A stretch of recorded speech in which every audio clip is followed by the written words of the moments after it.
Hello and welcome to Ula Tea Leaf Readings. My name is Lenor and today I'm going to be reading your tea leaves.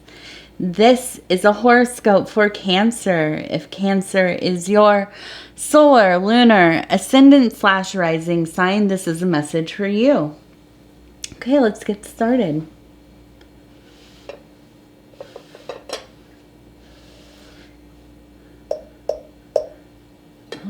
Okay, let's see what these leaves have for you today, Cancer. I hope you all are doing so well. Let's see if I can get this light kind of turned. Every day, my lighting has to be just a little bit different because it's a different part of the day when I'm filming. Also, thankfully, we're getting more and more day hours, so it's ever changing. Okay, now I also just wanted to say, if you haven't subscribed to the channel, if this is your first time, if you're coming back, please do so. I'd love for you to know when the next videos come out, so you don't miss your solar sign or any of the other placements that you're watching for. Okay, now I want to kind of just pull this away and see what it looks like down here. And I just don't want this to be washed out. I'm having a little bit, I feel like maybe it's just a little brighter today. I thought it was going to be more overcast. Okay, so let's just get going. All right, so. Interesting, very interesting formations today. So there's some interesting stuff up here, but I want to start right down here, okay? And so this is going to be, I want to make sure that's nice, and there we go, in focus. And we have a beautiful ram here, okay? The long horns, the body kind of facing here towards the right. It is in this, the head is more in the cusp of the physical, mundane, base reality, your daily dealings, okay? And then this is going to be your mental, this is psychic, things that you're thinking about, your emotional state. And then the feet are firmly planted here in the spiritual. Okay, so although I know that you are probably a solar Cancer. I'm staring at the crab over here. Let me get my words together. It's been a long day already. You're probably a solar Cancer, although you could be here for your moon placement or ascendant rising. I know some people have been watching for their Venus, and I think one comment was the Uranus even. So, if you're a solar Cancer, maybe you don't identify with the ram, okay? But I think that definitely this has a deep tie to you as far as some aspect of your personality, your authentic self. You take on the traits and characteristics of the ram as a totem animal, okay? And so this is... let's talk about what the ram really kind of the attributes. So this is a leader. This is really more of a solitary creature, although they do live in little packs, right? They have their family, their little tribes together, and they live in a lot of different climates, a lot of different environments. But when I think of them myself, I think of something like the Irish countryside, or a place in the desert that has kind of, in the high desert, I should say, that kind of has a lot of steep rock faces, okay? And so these are animals that can survive diverse places. They are resourceful, resilient, strong. I mean, gosh, their bodies are just pure muscle, right? And just really also in line with that kind of what we would think of as like the goat, sometimes the sheep, the wisdom, slower moving, thoughtful, maybe a little stoic at times, maybe a little silly in other times, right?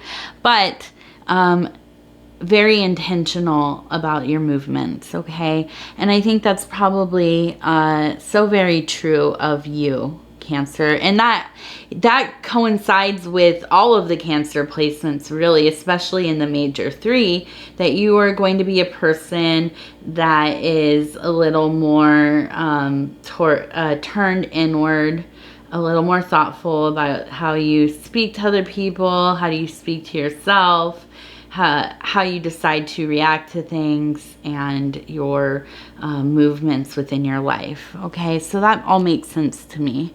Right next to this ram, we have this beautiful little flower. It almost looks like it could be something like, I was gonna say tulip, but we have this kind of middle petal. So maybe just a spring flower, really, in general. Here, one of our earlier blooming flowers. Maybe it's a violet. I love violets. I can't wait to see the grass and all the little different shades of purple coming out. But whatever it is, I think that this really ties into the size of this ram next to this flower. Really a spiritual blooming, mental blooming. I think things are aligning. There's an abundance of knowledge flowing. You are really spending your time studying, refining yourself, refining your life, refining the direction that you're moving in life in general. I think that you probably are somebody who is really dedicated to the self-work in all of the sectors of your being. I think that it just seems like, to me, you have really been focused on that and working towards it, okay? And as far as those aspects go, I feel like you really have made a lot of progress. Lots of progress going on there. Okay, so we're talking about these climbing rams and sheep and goats and so on. Now let's go over here and look at this. This is kind of a really cool formation. It looks like the side of a mountain, the cliff, a wall, climbing on a wall, and then there's kind of this little person here with some kind of like walking stick or pick.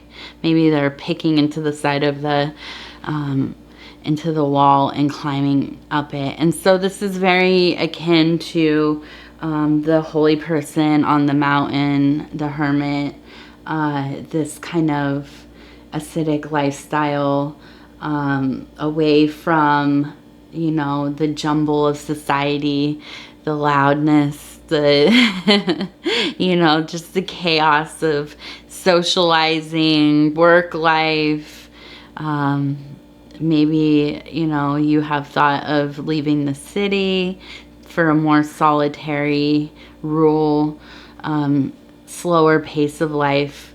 Whatever it is, really, I see that you have really dedicated yourself to a lot of healing, self-exploration, like I said before, the refinement of self in every sector. So that would mean, within your spiritual realm, within your mental health, your psyche, within the things that you are gifted with, your passions, talents that come naturally or have been cultivated. You've spent time with those. You really have kept yourself on course. I think you've also worked very hard within your relationships with others, how you interact with people within your family, and then also within your career path, how you're making money and how you have chosen to do so. It feels like probably you've kind of picked something and stayed with it, at least for a few years. And I think that you're getting pretty confident in your abilities within your career path, okay? And I think that you're not at the top of the mountain yet, but you're still very, very married to that path of ascension, okay? And going further and further into yourself, breaking those cycles, generational cycles of whatever kinds of difficulties that run in your family, run in your community. You have chosen to break them and to work diligently to do so. So I applaud you for that. That is not easy. Okay. Now, this is going to be where things kind of change a little bit in this reading. And I just want to mention, it seems like we have a really healthy and a really healthy foundation that you have put together for yourself, and you're doing very well in all that you're doing. So I don't want to forget that part as we get into this other part here, okay? And as I look at it, I want to see exactly what this kind of means. So what I'm looking at here in the middle is this, it looks like a body, okay, a human body with the legs and the arms. Now it's kind of missing a head, right? And we kind of look over to here, and from where I'm sitting, I want to see if I can kind of move this over a little bit so we can see. Where I'm sitting, it looks like there's a bird, and it's kind of taking this head and flying away with it, okay? So we have kind of a headless body. The bird has taken it. Taken the head. It's gone, okay? And now what's also interesting about this particular formation grouping is that we kind of turn this way, right? And we see it's kind of looks like somebody who is kind of on their knee or they're crouched down. They have a head and they're holding some kind of weapon, okay? And it's pointed toward this headless body, okay? So what does this mean? This is kind of a strange grouping, right? Strange formations. So let's start with the headless motif, okay? Now, the headless motif, a lot of times, this is something that is in art that is like Saint John the Baptist, Judith, and I'm sorry, I can't pronounce his name, but it's the story of a warrior who's going to basically sack a city, and a woman from that city goes and beheads this man, okay, in his bed. And so we have this concept of people, and not always nice people, right? Not always savory people, but there's some amount of power. It's a power dynamic, but also it's this idea of, and I'm not relating this to this motif exactly, but this idea of either muting somebody from carrying their message, which we have with Saint John the Baptist, right? Who has gained popularity, who is kind of converting people as an othered person, somebody on the fringe, that is part of a spiritual movement, or some would say a cult, or, you know, it's in that time would be called a cult because it was a minor religious movement, okay, and it was gaining power and shifting people out of what they call like a state cult, or basically like the government had certain religious systems and deities that were agreed upon for the state to kind of be partaken, right? So then there are these minor cults that would usually kind of like come together and start to shift people, get some traction, and then they would kind of be stomped out. And that's kind of the situation with that story with St. John the Baptist. So we have this idea of somebody who has knowledge, has divine knowledge, who becomes a martyr. But then we also have this idea of possibly the oppressor. I mean, it depends on what side. Okay. Maybe an oppressor, somebody who might destroy a city, might, cause the fall or imprisonment of a lot of people, so on. So you do what you must to get rid of that person. And that's kind of part of the messaging in that other story. So the other part of a headless person in art or symbolism is kind of this idea of like, well, and we've all kind of heard this, like losing your head, losing your cool, or becoming so wrapped up in something. You're driving, nobody is consciously driving the car. It's kind of going off of emotions, or you're in the survival mode, the lizard brain, okay? And it's all kind of that survival, fight or flight type of, there's no head. There's no thinking. There's no higher thinking. Okay. But then we have this idea of the bird carrying this head away. And so, I mean, a bird in flight, from an early age, my father, my biological father, would go to sweat lodges. My family is Native American. And so I have kind of, from that time in my life, these relationships, the symbolism with animals especially, but any kind of soaring bird, especially like a hawk or an eagle, would be very much related to spirit, related to imagination, kind of daydreaming, or formulation of like a deeper knowledge that is interrelated with this ancestral sky knowledge, right? The watchers, the keepers, the creators of the matrix that we live in. Okay, so I look at this and I think it's almost kind of like you have really work so hard to do all of these things for yourself, especially within your spiritual creative realms, okay? And you, to some degree, have become maybe alienated from your community, your chosen community, maybe your family.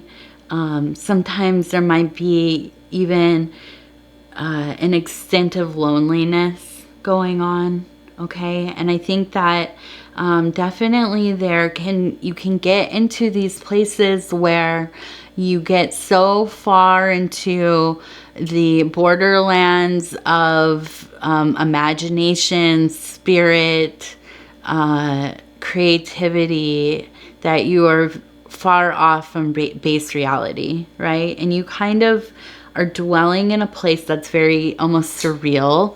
The rules of reality are very warped, maybe even a little demented, macabre.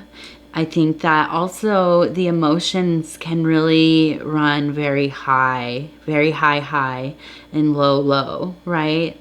And depending on who you are as a person or your experience, maybe these are things like some kind of hypomania, being fixated, obsessive, agitated, angry, out, you know, like kind of feelings of, well, anger, outbursts, right?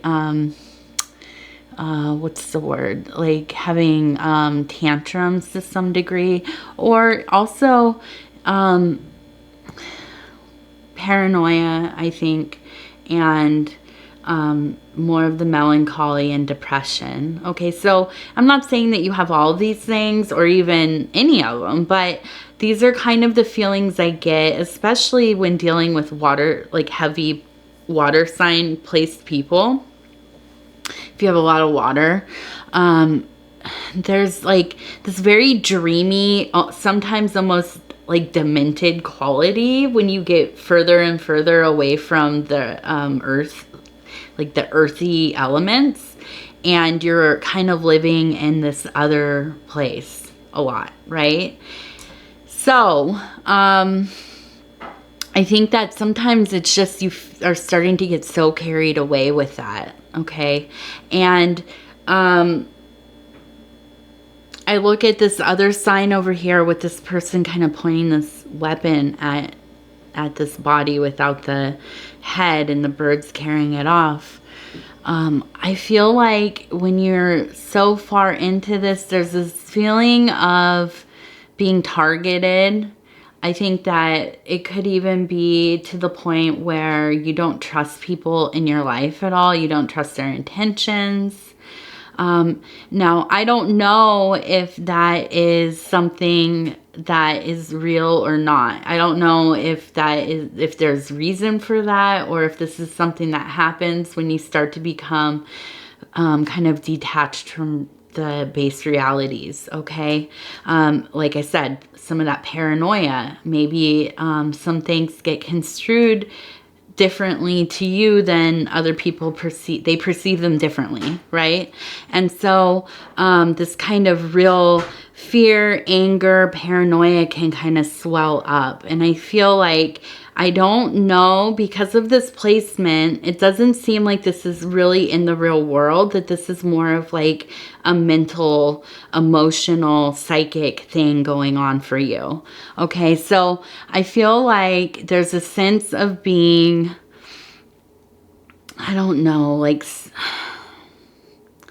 sought out and kind of, what is the word? Like somebody is really just trying to like ruin whatever you have going on, okay? They're really like trying to implicate you in some way to get you, not implicate, that's not really the word. Scratch that. That's not really what I mean. I guess that what I mean is just that you feel like somebody is watching, somebody is like kind of, you know, getting involved in your life, your works, where you don't want that. And, or maybe you in some way do, but you don't necessarily know how to trust somebody. You feel like it's always like when people get into your, okay, sorry.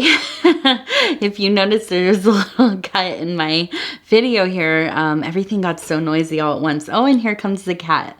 Oh my goodness. Okay, so, okay. Hi. Can you get out of here, please? Okay, so let's see.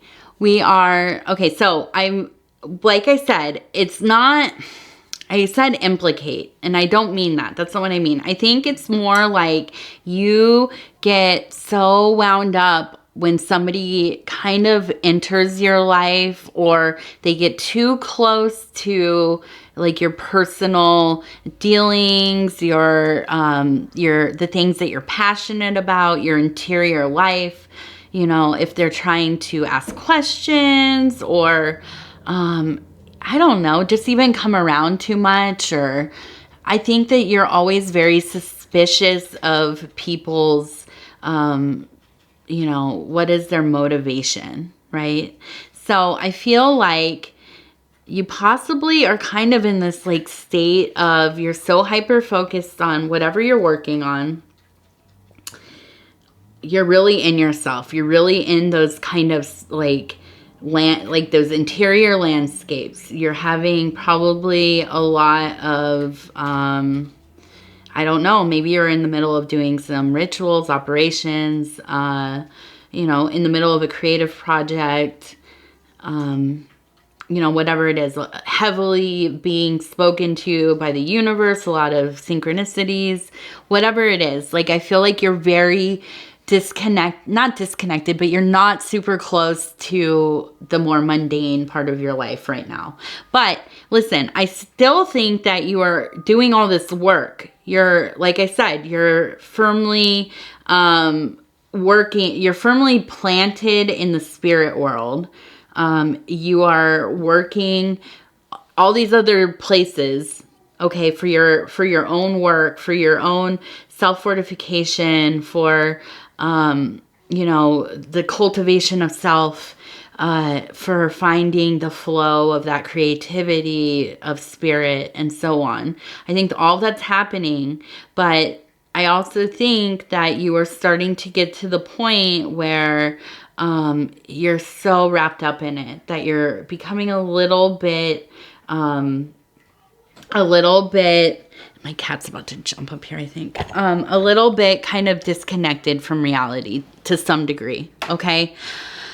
And I think that you're starting to get this feeling like you don't trust people that maybe you're going to have interactions with. You don't necessarily, I'm trying to think here exactly how to put this. I want to bring up this card while I'm thinking kind of about exactly how these two things go together. So this is the Two of Swords in the Thoth system. This is peace, right?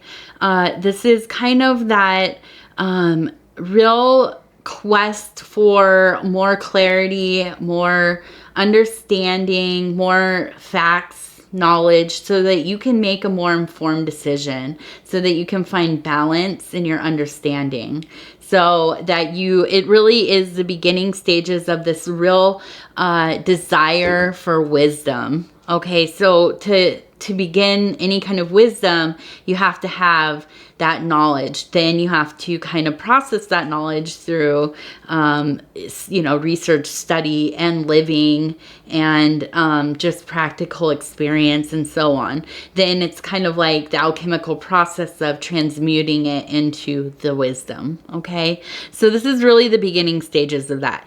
In this particular context, I think that you're so into what you're working on that this person, or maybe a flow of, you know, some kind of intelligence or being, something is interacting with you or will be interacting with you. And I think that you feel just really kind of put off and paranoid about it.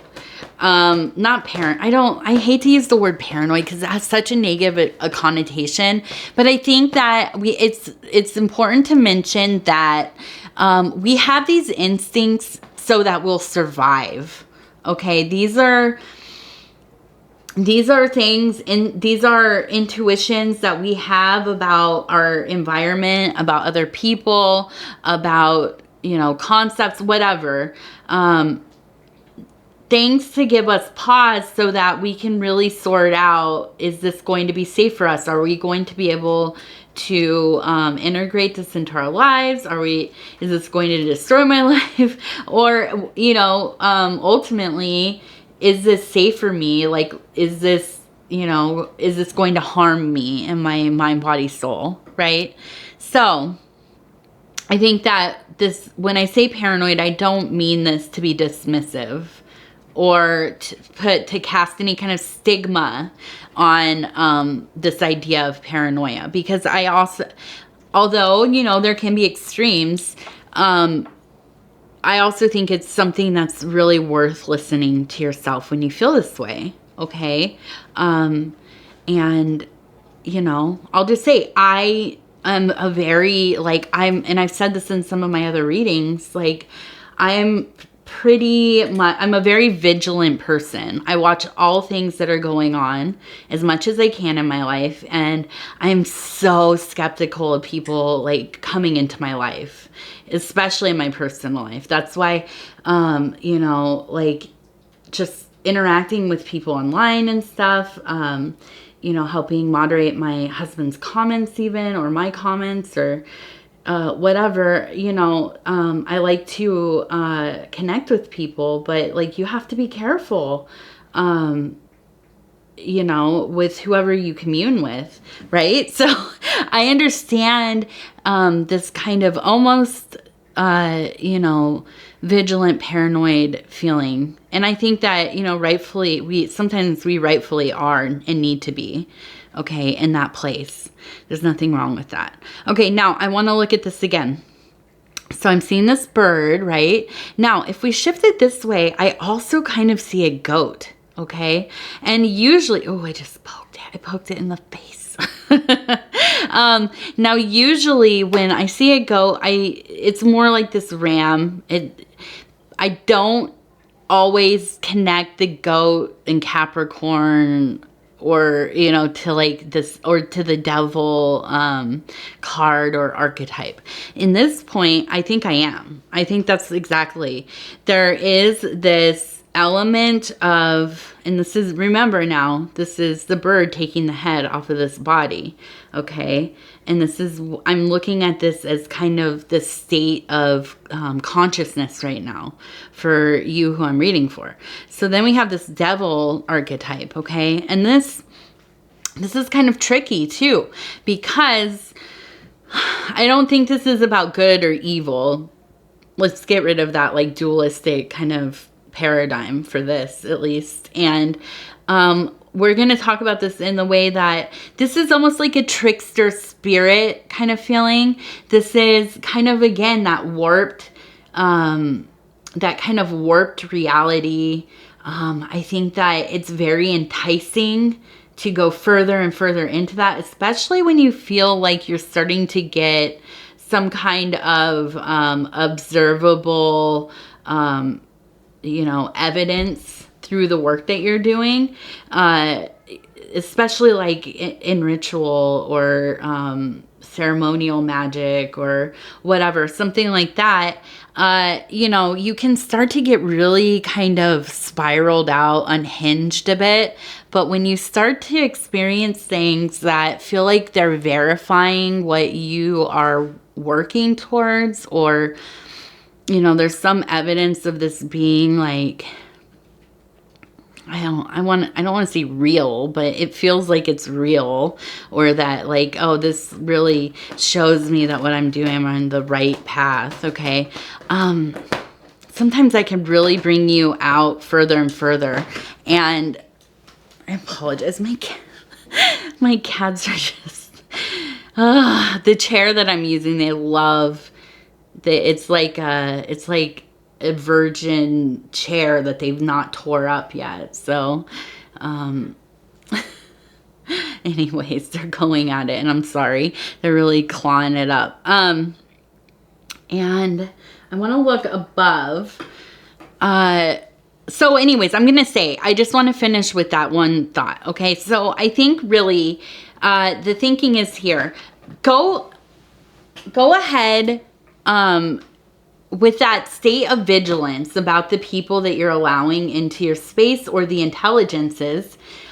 But you need to also, I think, kind of really try to ground yourself to some degree. Take a break if you can.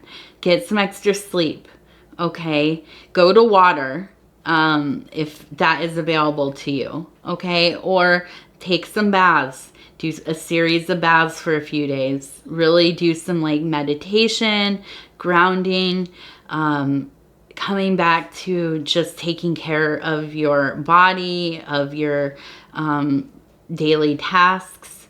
Okay. And I'm not saying abandon the work that you're doing, but I think it's a good time to take it easy. Also, if there are new people coming into your life, or, you know, new things happening, it's okay to detach from those, set some boundaries, And try not to worry about that stuff right now. I think this is really more about getting more into that zone of self-care and just really taking it a little bit easier for yourself, okay?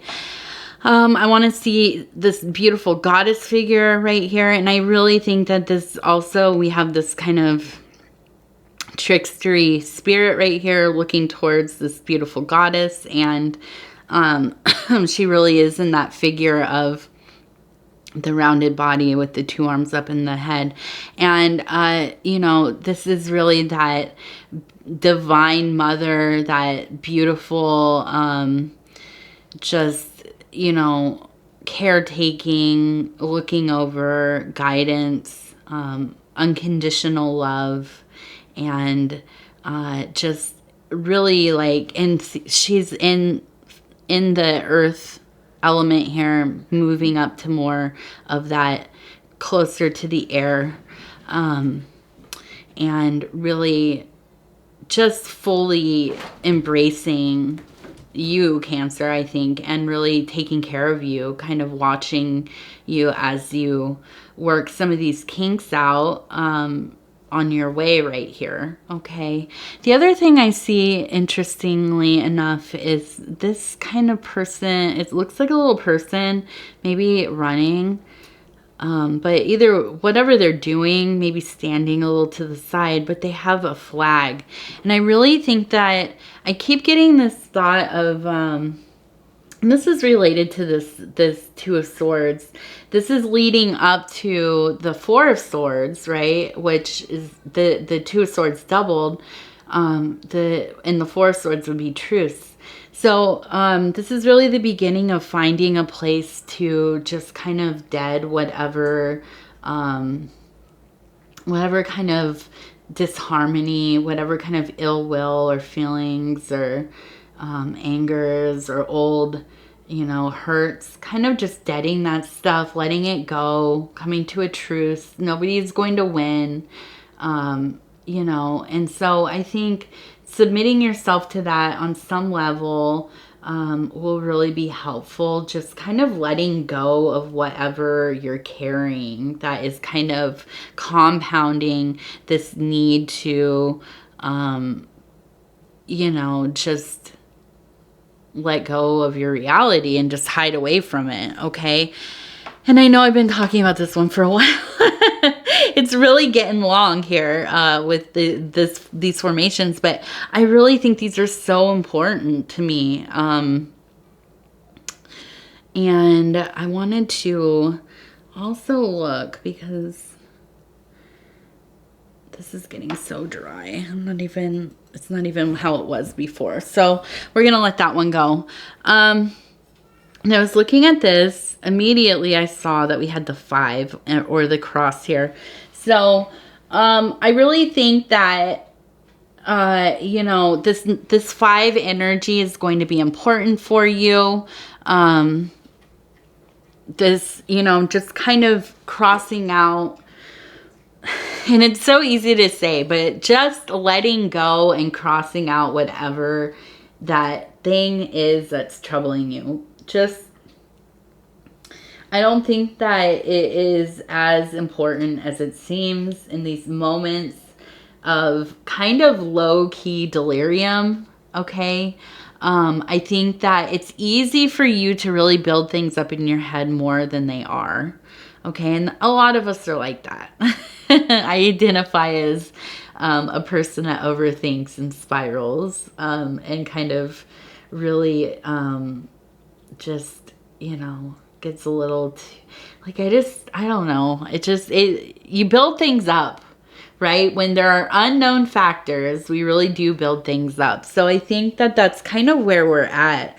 And not, you know, I don't know exactly what the thing is, but really I think it's just about letting go of some of that stuff for your own benefit, not for the benefit of anybody else. But getting to that place where you're going to come to a truce with self, with whatever stuff you're holding on to, this real desire for peace, so that you can just continue that deep work that you have been doing for probably a long time. Okay. And I think you're just going through part of one of those cycles that you do. And, you know, things are getting a little loose, a little, you know, a little ungrounded. And, you know, I don't know. I think it's just, the thing is, it's easy to get lost in that stuff. When you get to that point where you are deep in the wilderness, right? It's very easy to get lost. So remember self, and, you know, I think it's a good time to temper self, work on fortifying self, and just slowing things down, trying to release any of that anxiety about the outer things out of your control, and just, you know, getting recalibrated towards your goals that you have been working on. Okay. And I think that, you know, that's really, that's the big message for you right now. Okay. And I feel like it's not, you know, I feel like in a couple weeks, you'll forget that you were even in this place, really. I think it will be a quick transition. Okay.